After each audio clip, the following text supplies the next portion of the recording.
Well, good afternoon, everybody, and thank you for joining today's update on COVID-19 in North Carolina. As of today, North Carolina has had 733,000 confirmed cases, 5,587 new cases since yesterday, 3,305 people in the hospital, and sadly, 8,915 people who have died. Our prayers go out to those who've lost loved ones or who are battling this virus. Today, we're encouraged to see that our COVID numbers have stabilized in recent days, and that's good.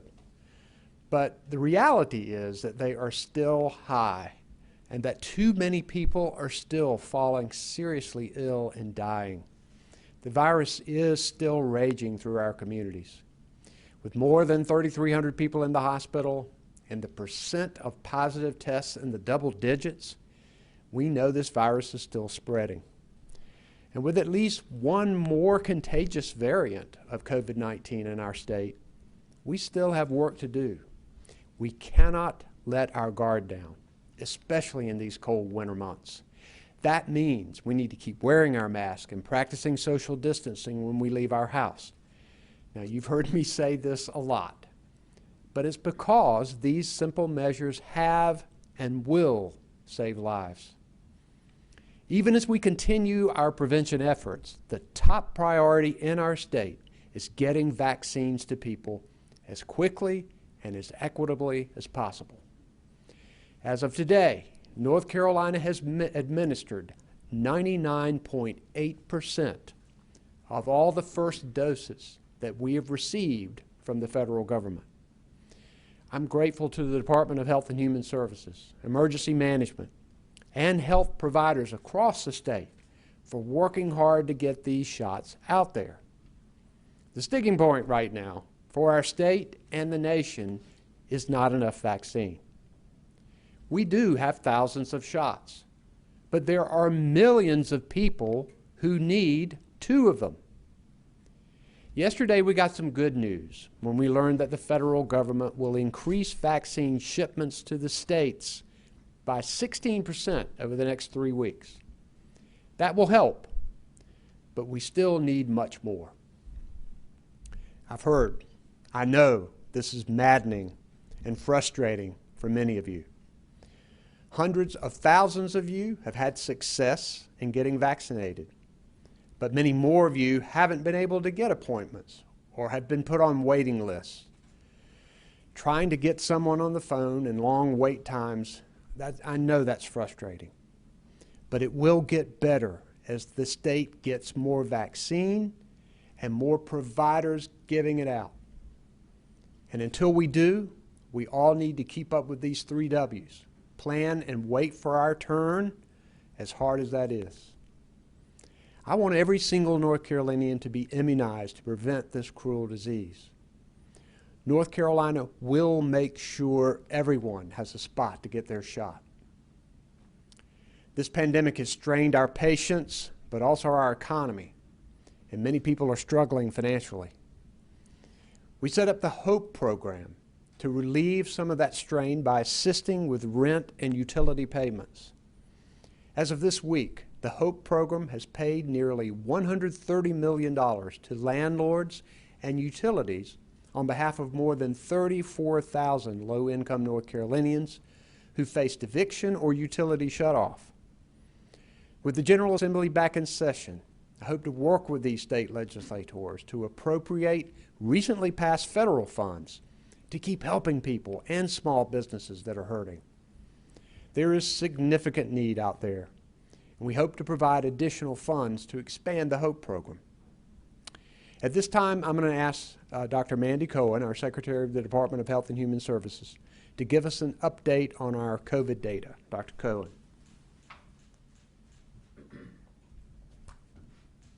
Thank you, Governor. It's been a while since we've had a day-to-day, so let's dive in. As a reminder, we look at a combination of trend metrics. We look at COVID-like syndromic cases, new cases, positive tests as a percentage of total tests, and hospitalizations. On this first graph, we look at people who have come to the emergency department with COVID-like symptoms. This is our earliest detection mechanism. And you can see when looking at that yellow line, it has trended downward over the past 2 weeks. However, you can also see it is still well above where it was earlier in the pandemic. Next, we look at new COVID cases. This first graph shows you the trajectory of new cases each day since we had our first case back in March of last year. Like the previous metric, this still is way too high, but has been decreasing since its peak on January the 10th. If we narrow in on the trajectory of cases from early December through today, you can see a clear picture that our cases are starting to level, and they're back to where they were in late December. Next, we look at the percent of tests that are positive. This graph also goes back to the beginning of December. Looking at the yellow line, our percent of positive tests is leveling at about 10 to 11%, but this is still well above our goal of 5%. On our next graph, we look at day-over-day hospitalizations. This graph also is from early December, and you can see looking at that yellow line, this trend has decreased just slightly, but we're still well above where we were in December. Okay, so in summary, here's where we are. Surveillance data has decreased, but remains very high. It does get a red X. North Carolina's trajectory of cases is leveling, but still well above where we were most of last year. It gets a red X. North Carolina's trajectory and percent of tests returning positive is leveling, but is well above our goal of 5%. This also gets a yellow line. And North Carolina's trajectory of hospitalizations is leveling, but way too high. It gets a yellow line. The overall takeaway is that we are past the spike from the winter holidays, but we are still experiencing worrisome levels of virus. This worry is compounded by the fact that we now have a new, even more contagious COVID virus strain in our state. The 3 W's are as essential as they have always been. Remember, people can have COVID-19 and not know it.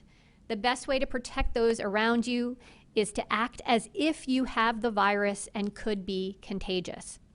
That means always wearing a mask over your mouth and nose, always waiting apart from others, and always washing your hands frequently.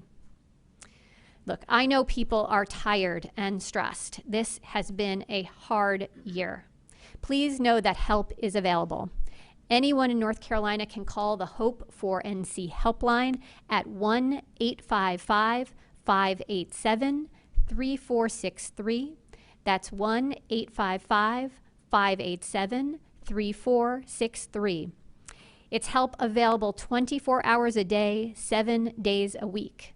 We also have a new COVID community readiness toolkit to help people find mental and behavioral health supports and resources in their community.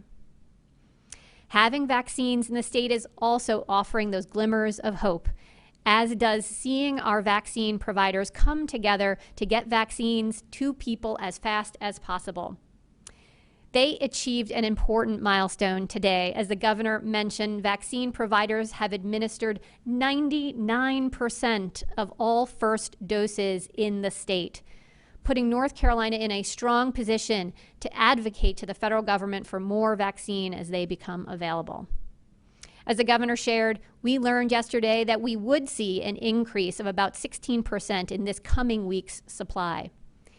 Even with this increased demand for vaccine vastly exceeds our supply.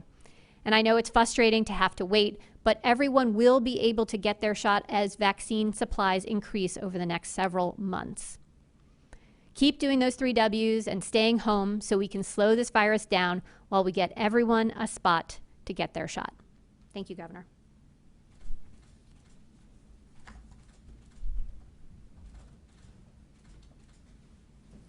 Thank you, Dr. Cohen. And while it's good to see our numbers are decreasing and stabilizing, as she said, they remain too high.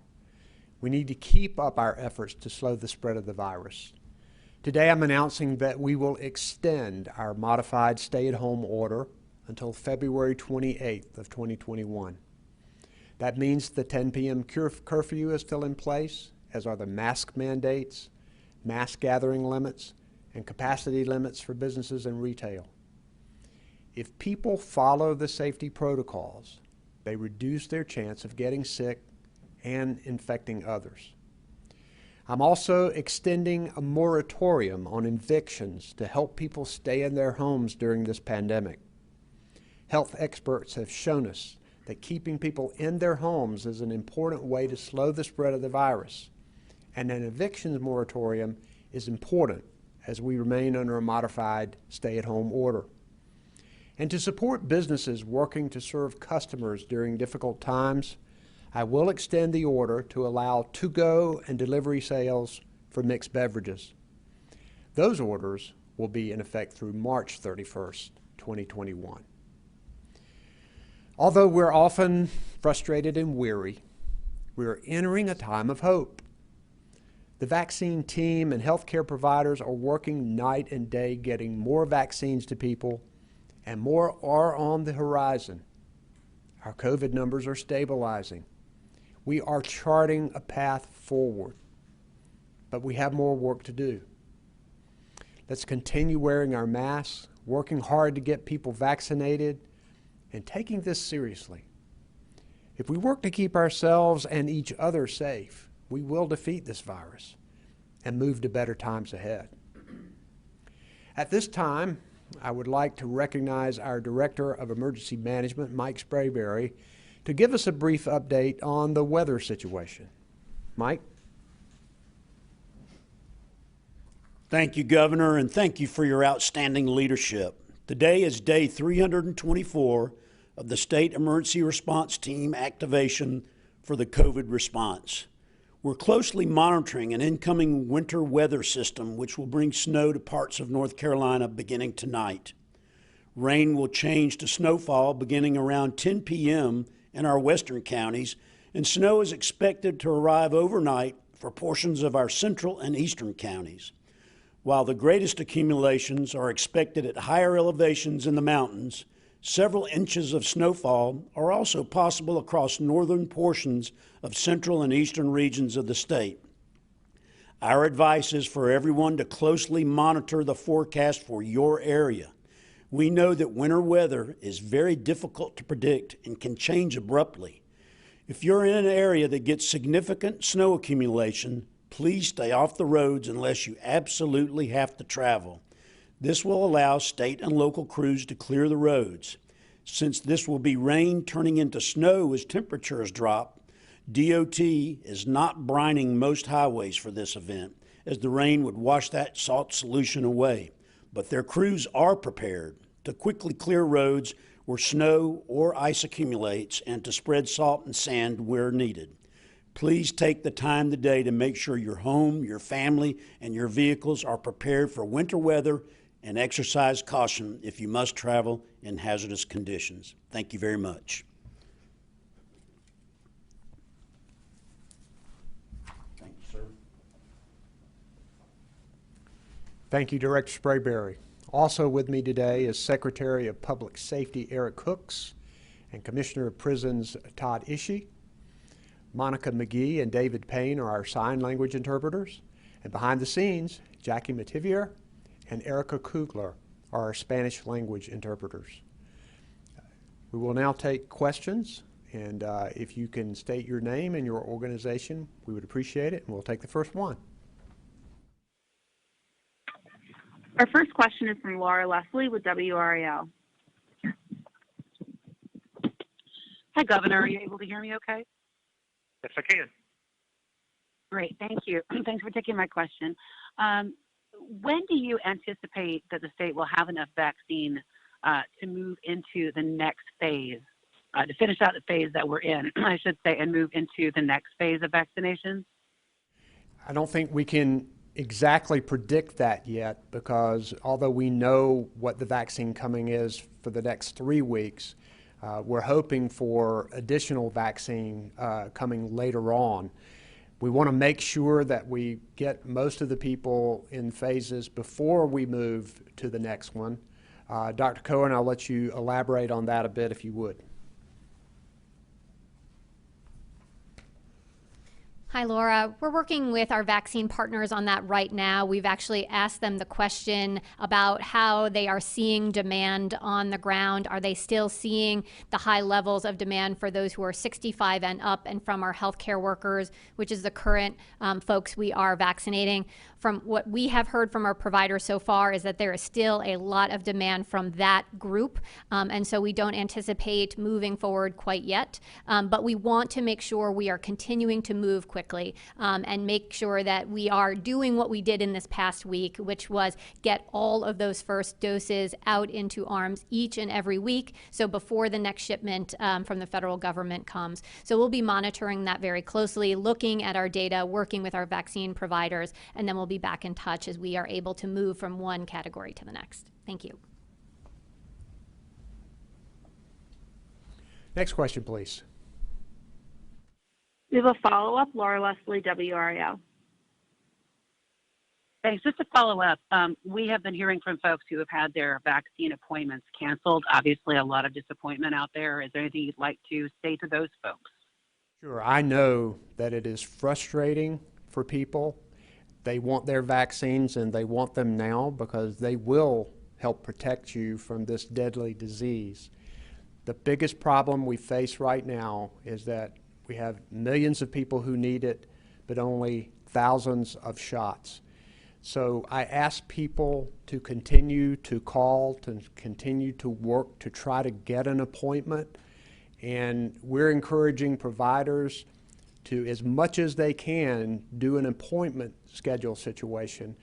And I would say to them that people are working night and day to get enough vaccines so that everybody can be vaccinated, and that there will be a time for you to get your shot.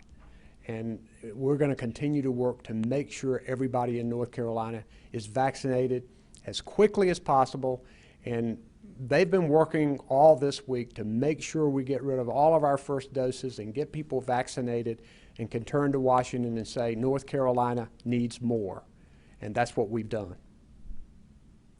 Thanks. Next question, please.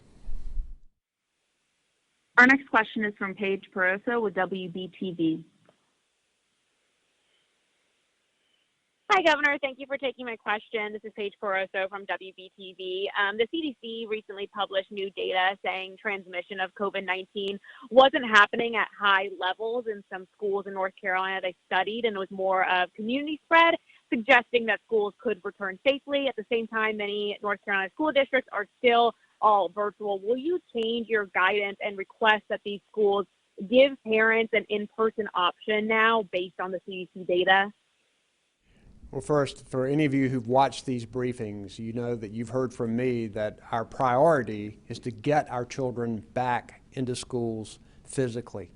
We know that it's better for them there and that they learn more and they get a lot more attention. We provided schools with the options of 3 different plans. One, of course, is still all remote.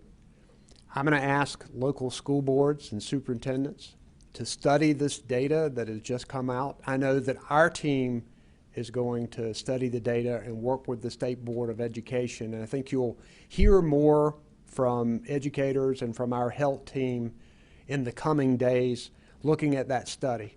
And just remembering that we do want to get our children back in school as soon as we safely can. And also remember that it is critically important that when children are in school, as they are in many schools across the state, that we keep up the safety protocols of wearing masks and keeping things clean and doing the things that we need to do to protect our children, our teachers, and staff members at school.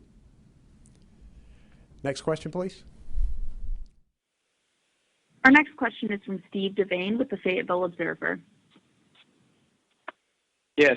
Hey, Governor. This is Steve Devine with the Fayetteville Observer. My question is about nursing homes. I was looking at the report on ongoing outbreaks, and it looks like there's 70-some with more than 100 cases and 8 or 10 that even have more than 20 deaths. My question is whether or not do you think the state has done enough to get the vaccine out to these, to nursing homes and similar facilities? And what would you say to folks who are concerned about that situation? First, it's been a priority to make sure that the state of North Carolina protects people who are in nursing homes. And there's been significant work to help them when they have a case, to make sure that they quarantine people and to try to prevent spreads. But we know that in congregate living conditions that it's much easier for the virus to spread. But our team has been working with the providers all across the state. It's critically important that we get vaccines to staff and long-term residents. The federal government decided that it was going to run the nursing home vaccination program.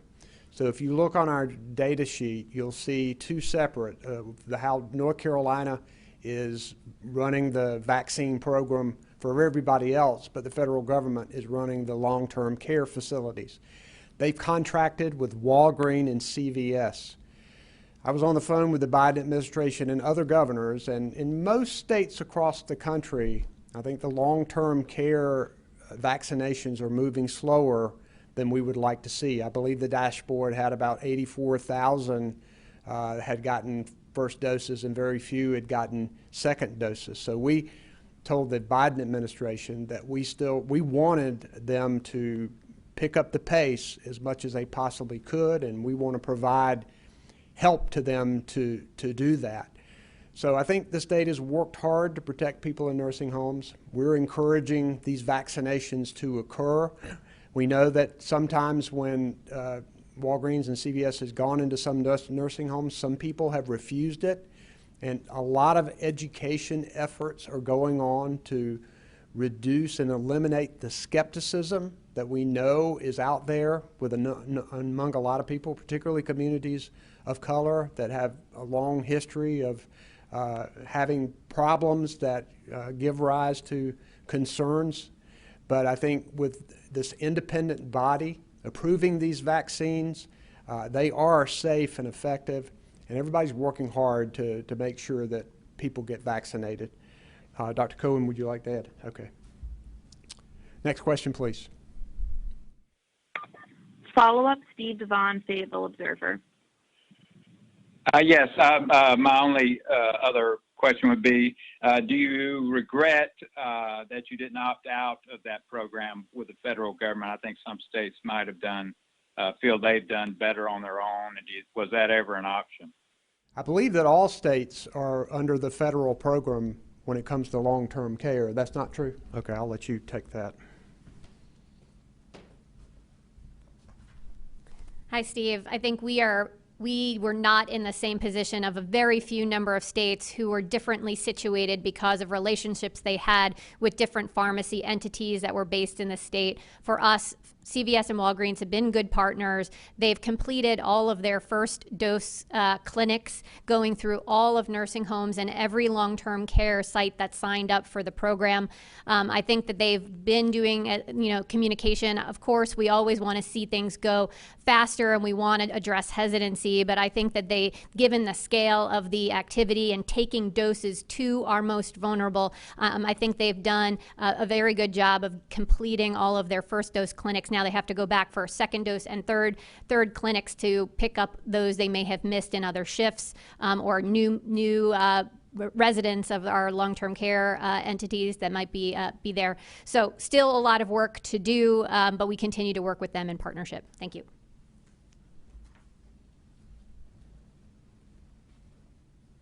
Yeah, we still want them to move faster. Next question. Our next question is from Richard Craver with the Winston-Salem Journal.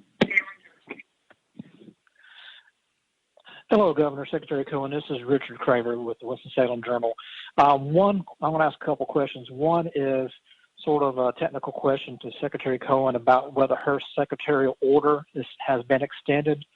And then second, I know I'm getting a lot of questions from teachers and other groups wondering why they're not getting the ability to be vaccinated if given the effort to try to get the schools reopened, and you feel like that would be a logical step in helping that. So I was wanting to address that situation given that today you had teachers vaccinated in Davie County, and I know there's a few other counties, yet other counties are not taking that step.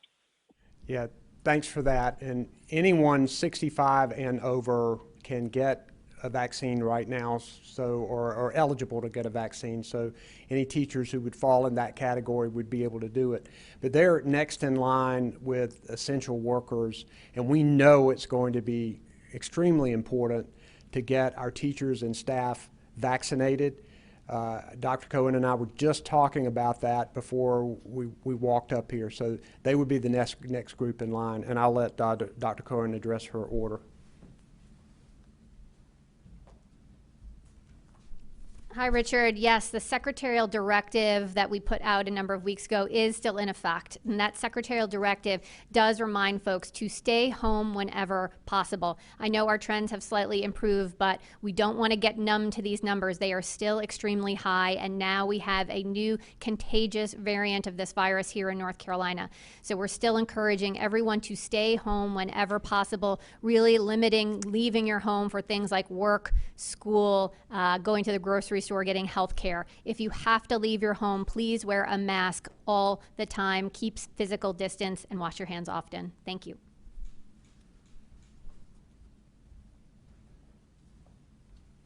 Next question, please. Follow-up, Richard Craver, Winston-Salem Journal.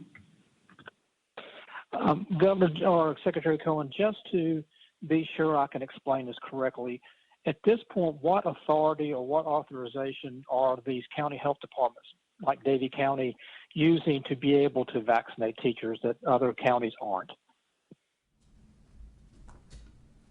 Hi, Richard. Thanks for that. So our guidance to our local health departments and all of our vaccine providers is that we have a prioritization. And as the governor said, we are vaccinating those who are 65 and up, as well as all of our healthcare workers. We recognize, though, that there has to be some flexibility at the local level. We know folks, for example, had appointments scheduled before we made a shift to the 65 and up population. We wanted folks to be able to honor those appointments. And then, as was asked in an earlier question, we're trying to understand from our vaccine providers, where are they? Are they not seeing the demand from those who are 65 and up, and do they want to move forward to frontline essential workers, which are teachers, our police officers, and others? So we're trying to understand that. So there is some flexibility at the local level, but our instructions is to please stay within the state's prioritization. And again, that is for those who are ages 65 and up and all healthcare workers at this time. Thank you.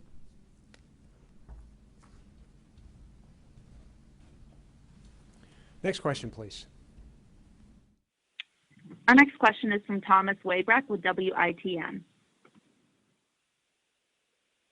Hi, Governor. Can you hear me all right? Yes, can. Thanks. Yeah. All right. Thank you for taking my question. I have kind of two parts. First, do you think more of the state budget should be allocated to vaccination efforts with the demand for vaccines so high? And secondly, with the General Assembly back, how optimistic are you that we won't have another budget stalemate in this session? Well, first, of course, we need more resources for vaccines, but what we need most of all is the actual vaccines themselves. The federal government has provided some help to us. We'll talk to the General Assembly about any state funds that need to be used for that, but we want to make sure that our providers have all the help that they need. We've asked the health departments, the hospitals, all of those who are providing the vaccine, if they need help, we want to get it to them, and we want to make sure that they have everything that they need to quickly, equitably get these vaccines out. You know, I've spent time since the election talking to both Republican and Democratic leaders in the General Assembly. I don't think anybody wants a budget stalemate. The people of North Carolina voted and decided they wanted me to continue being governor and wanted the Republican leadership continuing to serve in the General Assembly. So I think we owe it to the people of this state to do everything that we can to find as much common ground as we can and to try to get a budget that we can agree on. That one that everybody knows is not perfect, but one that at least we can agree on. And I've talked with both Republican and Democratic leadership frequently. We talked as early as last week. Everybody is committing to more communication and transparency. I want them to have input as we develop my budget to present to the General Assembly, and we would like input during the process regarding what we want. Obviously, we want more health care coverage, more investments in education, working toward a clean energy economy, getting high-speed internet access across our state, a bond proposal that's going to help with infrastructure, schools, community colleges, and universities. We want to see those kinds of things, as well as help for businesses as we work to emerge from this pandemic. But I think we will be able to find some common ground. We did in my first 4 years as governor. We found common ground in a number of areas. And I'm going to give it my very best to make sure that there's give and take, that everybody has as much voice as we can at the table, and that we can come up with a budget and other legislation that will help move North Carolina forward. I think we owe it to the people to do that. Thanks. Next question, please. Our next question is from Laura Lee with Carolina Public Press. Good afternoon, Governor. It's Laura Lee from Carolina Public Press. I just wanted to revisit what Richard had asked about earlier. We know there are some Group 3 individuals receiving vaccines in parts of the state, and it sounds like some of that is attributed to previously scheduled appointments. But to be clear, do health directors and hospital administrators at the county level have discretion about when they are to move to Group 3, meaning some could move before others? And if so, have you given guidance on when they should be making that move, and or how they are going to determine if someone, will someone have to present evidence that they are in fact a member of Group 3? Thanks, Laura. A couple parts of your question there. Let me start with the end of how do folks know what group they're in. And I want to remind folks that yesterday we put up a screener tool. You can go to Your Shot, Your Spot, Your Shot, nc.gov, and where folks can go through a series of questions to know what group they are in. It outlines exactly who we mean when we say frontline essential workers, and what group folks fall into. So that's the first on how do folks know what group they are in. And similarly, as I was saying before, for our local providers, we're working with them right now to understand, are you seeing a slowdown in those who are 65 and up coming in for appointments? Because the governor has been very clear, we need to make sure we are prioritizing speed and getting vaccine out. So we don't want to be holding our local partners back from getting vaccine out quickly. So we're trying to understand that right now. If we are we meeting that point where we're seeing a slowdown in those who are above 65? If we're not seeing that slowdown, we need to stick with this group because we prioritize those for a reason. These are our folks who are at highest risk from bad outcomes from COVID. Those who are 65 and up represent 83% of our deaths here in North Carolina. So we want to do a terrific job of reaching all of those who are over the age of 65. And again, our supply of vaccine is incredibly limited. So we do want to try and prioritize those who are over 65. All that being said, we recognize that there are different things happening on the ground with our providers. So I'd ask them to get in touch with our team. Let's have a dialogue about what they're seeing so that they can keep up that speed of getting vaccine out, but that we do it in the prioritized way. Thank you.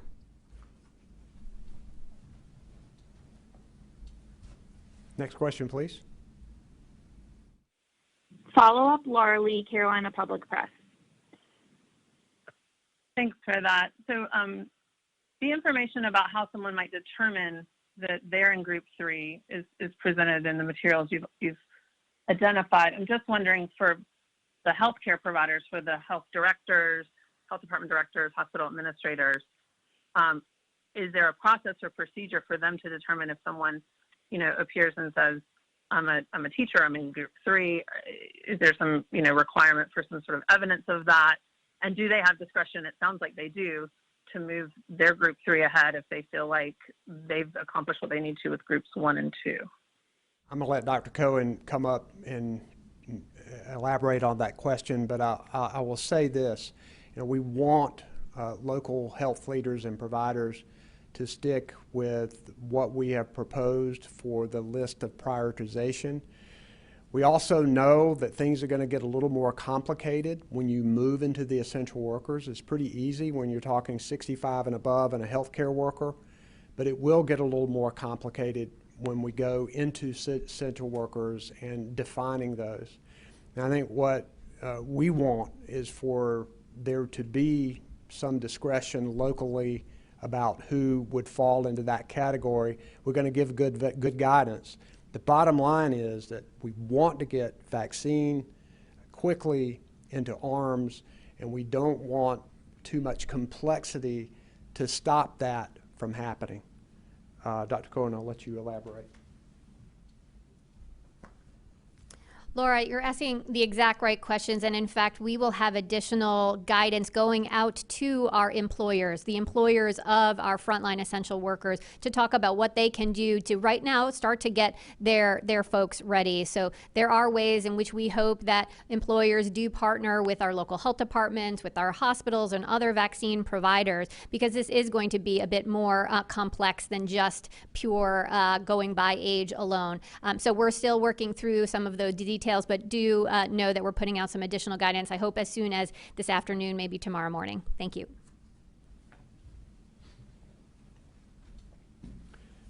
Next question, please.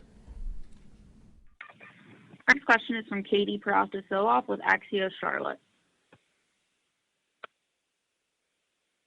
Good afternoon, Governor Cooper. This is Katie Peralta, again from Axios Charlotte. Had a question for you about non-hospital system vaccine providers. There have been a number of private HCPs who have applied through the state to be COVID-19 vaccine distributors. Tryon Medical in Charlotte, which has about 155,000 patients, is one example. What is the timeline for approving groups like that, and what role do you see these groups playing in helping to speed up vaccinations around the state? Eventually, we want as many qualified providers as we can get, because our hope is that more vaccine is going to be manufactured, that more different brands are going to be authorized, and we're going to have more. And the Department of Health and Human Services is working right now to go through all of that. They are taking on providers as we speak. And I think that the ones that you talked about, they will be considering all of those, because we do want a very broad provider network. But I'll let Dr. Cohen elaborate on that.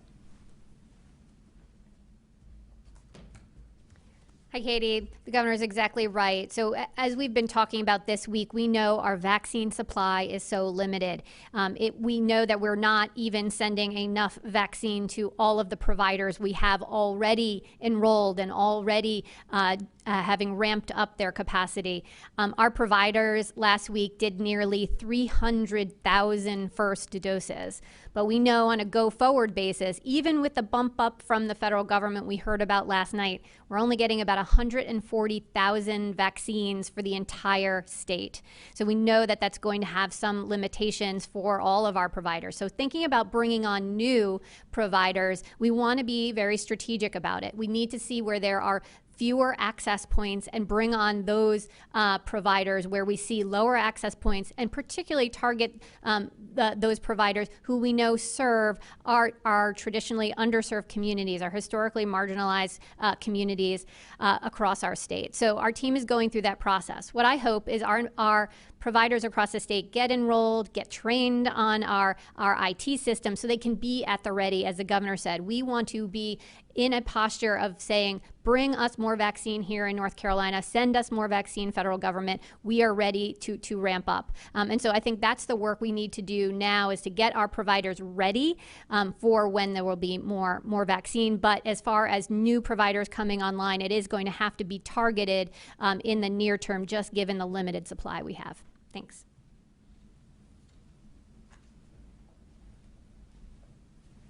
Next question, please. Our next question is from Dawn Vaughn with the News and Observer. Hi, Dawn Vaughn with the News and Observer. I wanted to know about the timing of the extensions on these orders and any changes because of the federal government and the new administration. Why is phase 3 through February, but then the mixed strengths through March? Will you spin things out like that, or make, say, the mask mandate, if you know that's needed, through May, just make that now? And then with schools and asking the school districts to study the data, when can there be any sort of expectation of a timeline on that, since Biden mentioned May for when he wants schools open? Well, first with the schools, I know the State Board of Education is looking at the data. Health experts are looking at it. We're talking to local superintendents. I think that's going to be really important. As for the dates of the order, we wanted to go ahead and give a month for the keeping of the protocols in place to protect the public. Always, if we look at numbers and we see things getting better and better, we could always move in and remove some of those protocols. But with the data as it is right now, we wanted to make sure that we had a period of time where we could continue to look at the data and make sure that we're protecting North Carolinians and send a strong signal that we still got a lot to do. As we're trying to vaccinate people, we've got to take the steps to protect people at the same time. On the mixed drink beverage order, we did that order until the end of March to give businesses a lot of predictability as to what they can do. We believe that this is a good economic boost for those businesses that have really been struggling, those that have indoor entertainment, indoor dining, where people have to take off their mask. Those are the places that have really been hit hard by this virus, and we wanted to make sure that they have additional income during this period of time. Next question, please. Our next question is from Andrea Blanford with ABC 11. Hi, Governor. We just learned yesterday that the state planned to give providers a predictable baseline amount of first doses that they can expect for the next 3 weeks. So how is that plan changing now that North Carolina will get more vaccine from the federal government over the next 3 weeks? Thank you. Not much. We're glad to have the 16%, but we're going to go from 120,000 doses to 140,000 doses. So the staff will make decisions about giving the providers a little bit more, and they're working through those numbers right now so that they can let providers know. We're glad for this addition, but as Dr. Cohen said earlier, they worked very hard to get all of these first doses off the shelf and get with providers who could do the job to get shots in arms so we could show the federal government that North Carolina was ready for more vaccine. And they've done that. But now we're going to see a reduction because we are only going to have 140,000 first, really, there's fewer first doses in the 140,000 because the 140,000 includes some second doses as well. And by the way, a lot of people look at the CDC data tracker. When you see a certain percentage that the state has administered, remember that the state has to hold back for 3 and 4 weeks, whether it's Moderna or Pfizer, for the second dose, because part of what we receive is a second dose as well. So a lot of people will get a little bit more, but we're going to continue to work hard to get these vaccines out quickly and efficiently and equitably so that we can continue to take more in. Oh yeah, you want to add something? Okay. Sorry. Let me just, Andrea, to further clarify. So the 140,000 that we are going to get every week are all first doses. So those are all first doses. We will still get our second doses in our normal allocation that will mirror 2 to 3 weeks later from what we get for our first doses. So we get 140,000 now for the next 3 weeks.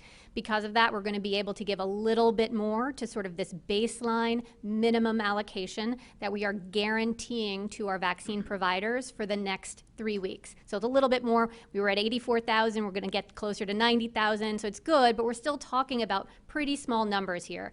Then we're going to use that difference between the 90 and the 140 to make sure we're getting balance across our state. We want to see how many doses that we're giving per population. We want to make sure we're reaching our historically marginalized populations, and we want to make sure that we are going with folks who are ready to distribute this vaccine. Again, speed continues to be a priority so that we can continue to demonstrate to the federal government that we are ready for more vaccine. I'm hopeful that with the announcement yesterday from the federal government of getting some more vaccine for the next 3 weeks, that there is an opportunity for us, if we can keep demonstrating that we can get through our first doses of vaccine, that we are ready to take on more. So a little more to that baseline guarantee that folks are going to get for the next 3 weeks, and then we will use the rest to fill in to make sure we're balancing across our population, going with folks who are using alternative community sites to reach our historically marginalized populations. Thank you.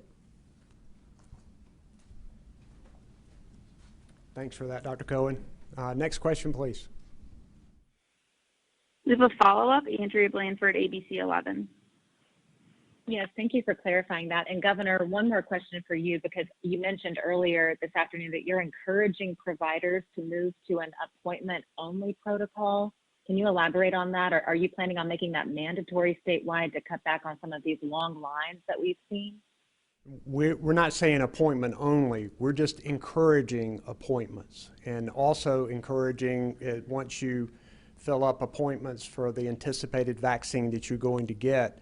We're also encouraging waiting lists so that people can understand that their name is on and that their name can be called soon. So there will still be events that are not appointments, but we encourage that because it's much more positive.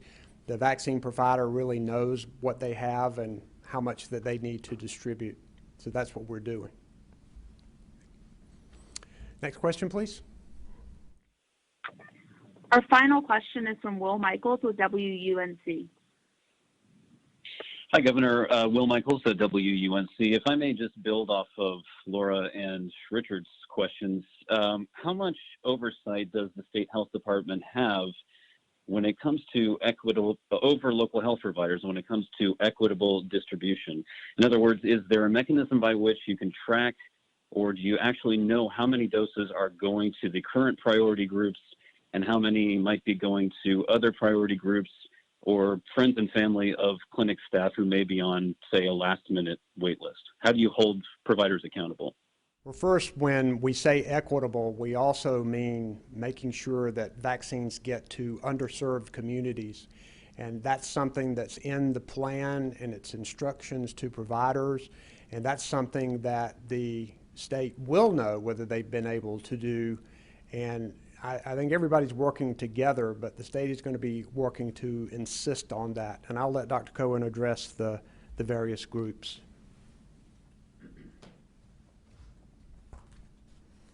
Hi, Will. Thanks for that question. So yes, we work very closely with all of our vaccine providers. Again, as I keep saying, we want folks to be working on prioritizing folks who are 65 and up and healthcare workers right now. And so we'll continue to reiterate that. But at the same time, we recognize on the ground realities, we need to be open and flexible. So we encourage folks who feel like they are moving on to the next group, please to have a conversation with our team so we understand what their plan is. Are they honoring appointments that already were in place, or is there something else that they're seeing on the ground that we're not seeing? And so we're asking those questions of our providers right now so we know as a state when we need to move into this next phase of prioritization. And what I would say is we're also working towards a place where we can be transparent with everyone about our race, ethnicity, gender, age data down to the county level. As you know, that data is already on our dashboard at the state level. Our providers need that data so that they can make sure that they are targeting their efforts appropriately. So we hope to have that by the end of next week on our dashboard. Thank you. Oh, there's a follow-up, Will? Yes, my follow-up, Dr. Cohen, is just, does the state health department have any similar oversights over the federal program for distributing vaccines to nursing homes or long-term care facilities? Do you have any similar oversight, or is that federal government only?